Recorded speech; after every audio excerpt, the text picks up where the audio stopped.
Hey, this is a 10-minute introduction to mindfulness as a pillar of happiness. And when we talk about happiness, I don't just mean like feeling really great in the moment or something, but more broadly speaking, your health and well-being, and ultimately your performance and productivity as well, all wrapped up in this label of flourishing, or what I call happiness.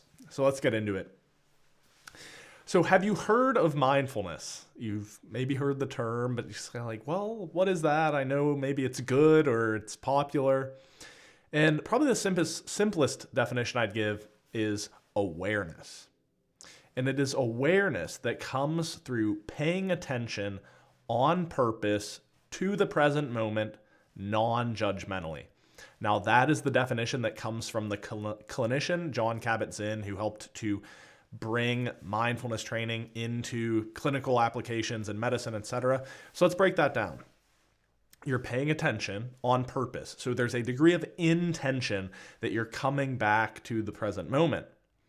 And you're also doing it non-judgmentally, which is like, instead of saying, oh, I've got to think about this or I got to do that, or noticing your judgments around, oh, it's kind of chilly in here, I don't really like that, or oh, I see that shirt that she's wearing, I don't really know if I like that shirt. It's all of that chatter. It's not that that isn't going to occur, but rather it's just experiencing the present moment and not kind of giving into those judgments of good or bad. I want that. I don't want that. I'd rather be doing something else. It's really the art of doing nothing, but as I said, doing it in a way that's intentional. And as you do this, you are cultivating your awareness of the present moment. And just like you can develop a muscle by, let's say I'm going to do bicep curls like this, and this muscle is worked, and so it develops. It's pretty similar pattern when you think about our minds, where by training ourselves to, again, come back to the present moment, non-judgmental experience of what's going on, we build our capacity for that sort of awareness in our everyday life. And my favorite definition comes actually from Nick Saban, football coach. I went to the University of Alabama, now retired football coach, which is sad to say. Said one of the single biggest things he tries to teach his athletes is just to be where your feet are. Because if you think about it, a lot of the times we are not where our feet are. We're off in the future or imagining some scenario. What am I going to have for lunch tomorrow? What do I need to send in that email? Or we're somewhere else. We're remembering a past thing and our minds wander off there. So to be where your feet are is really what mindfulness is all about. Now let's talk about the benefits of it. I'm going to reference some of the literature I have right in front of me. The first study that's worth exploring is a really popular study. And by popular, maybe by my standards, because I'm a bit of a nerd, but it was published in the journal Science, very reputable journal, very well-cited paper. It was called A Wandering Mind is an Unhappy Mind.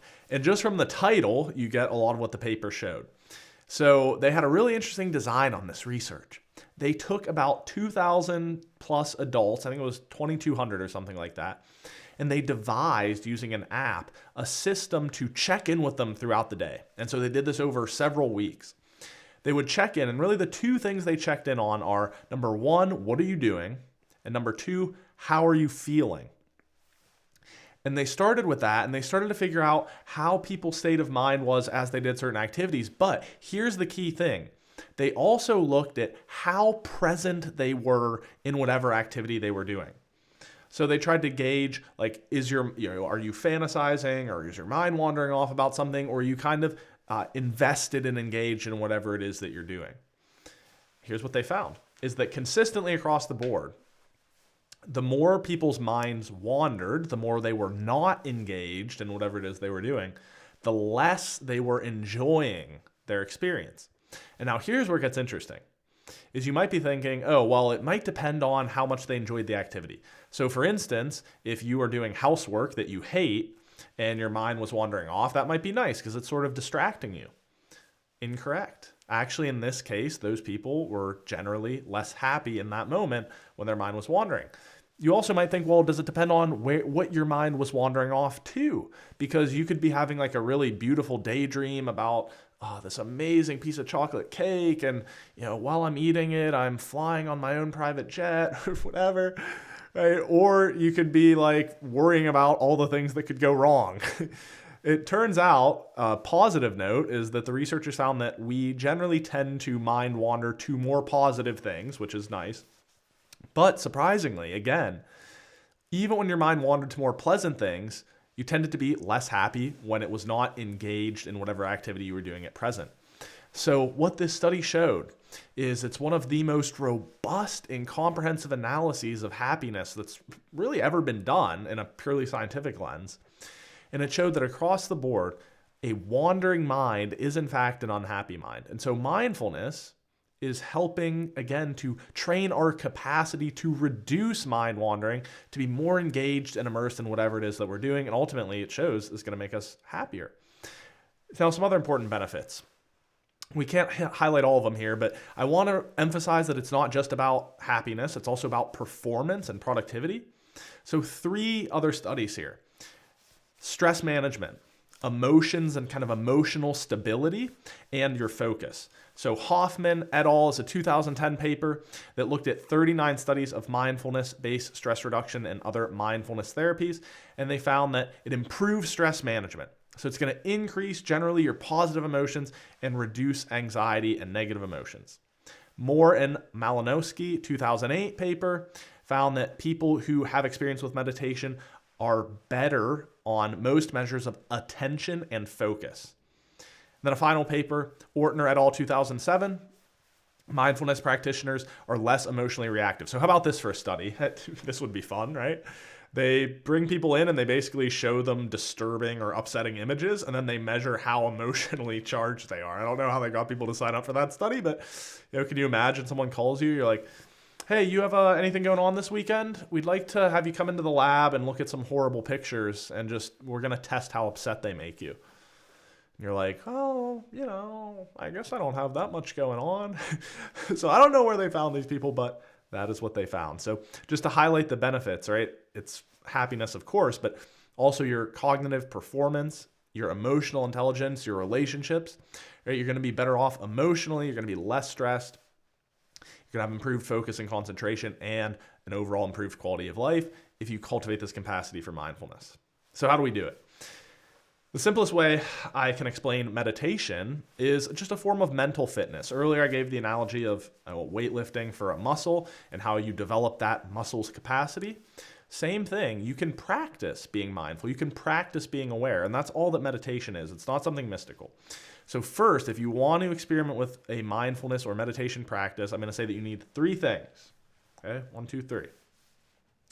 You need to know when, where, and for how long you're going to train. And this is what I think most people mess up, is that they tend to just say, oh yeah, I want to try meditation or I want to try mindfulness. No.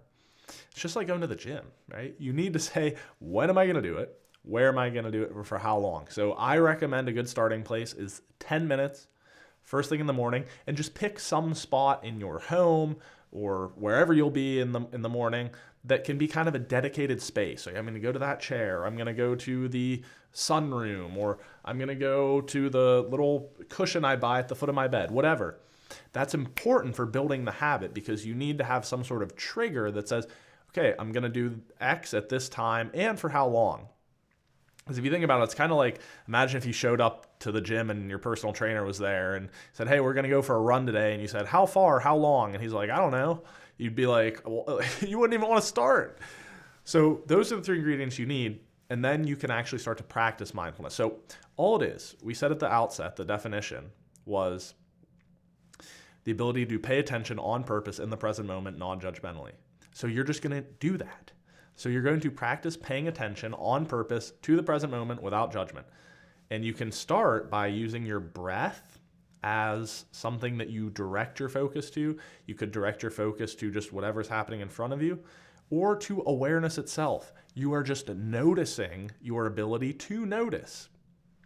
Now, I know this can sound like a lot at the beginning, but we'll start to do an introduction to this, and you'll start to feel it out. But I want to share a final thing to set your expectations, is you'll notice your mind wanders off, and you say 2 minutes in, you're thinking about what you're going to have for lunch, or you're thinking about this email you need to send. Here is the key mechanism of mindfulness training or meditation, is that every time the mind wanders off and you come back to the present moment, whatever that is for you. It could be your body, it could be your breathing, it could be just, again, awareness of awareness, kind of like turning the light on itself of I'm here, I'm present. Every time you come back, that is really the meditation. It's a paradox, I believe, that in meditation, every time you realize you have failed, you're actually succeeding. Because I'll tell you what's going to happen if you try this, is your mind's going to wander off and you're going to be like, oh shoot, I'm wandering off. Whenever you notice that and you come back, you just did the meditation. So it's really not a matter of staying focused, but every time you wander off and come back, you are strengthening your capacity to be with the present moment. And that's how you cultivate mindfulness, right? Is you sitting there. I've done thousands of hours at this point. I lived as a Zen monk for 4 months. I still sit there and I was like 5 minutes in. Oh yeah, that would be a nice dinner. Come back here. Oh yeah, I think I do need to send an email to Jeff. Come back here. And it's that coming back that is the meditation. So I'll guide you through a 3-minute sample of this, 2-minute sample of this, maybe, right now.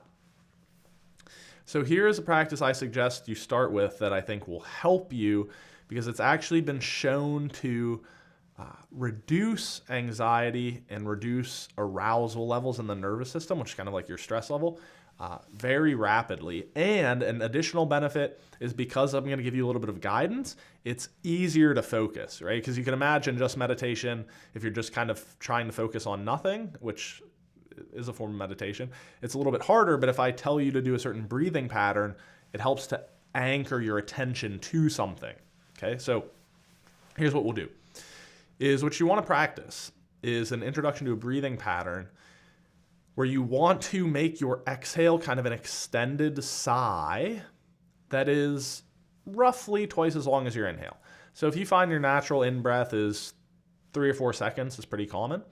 You're going to try to exhale for maybe something like 7 to 10 seconds. So I'll show you one time.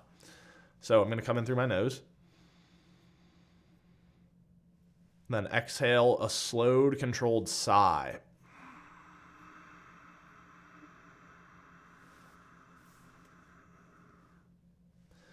And then you just keep that going. So again, follow along with this as you watch now here. So your eyes can be open or closed. Think about slowly breathing in through the nose. 1, 2. At the top. And now you're just going to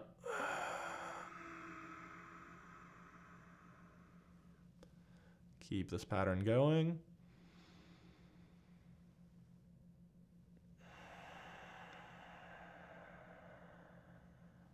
We'll keep going. Just try this as you watch.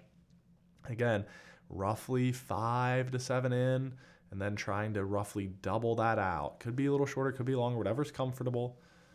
And again, when you think of these exhales, think of almost like a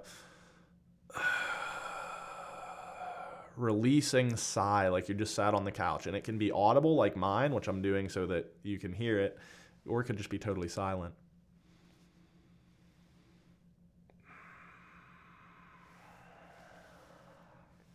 And let's take 3 more breaths like that. So again, in and then longer, slow, releasing exhale.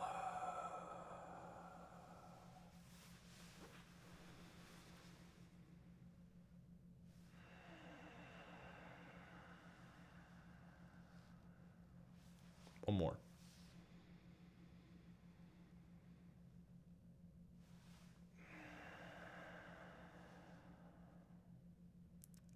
There you go. And I'm willing to bet that if you followed along with that, you probably feel maybe 10% more relaxed than you did when you first started.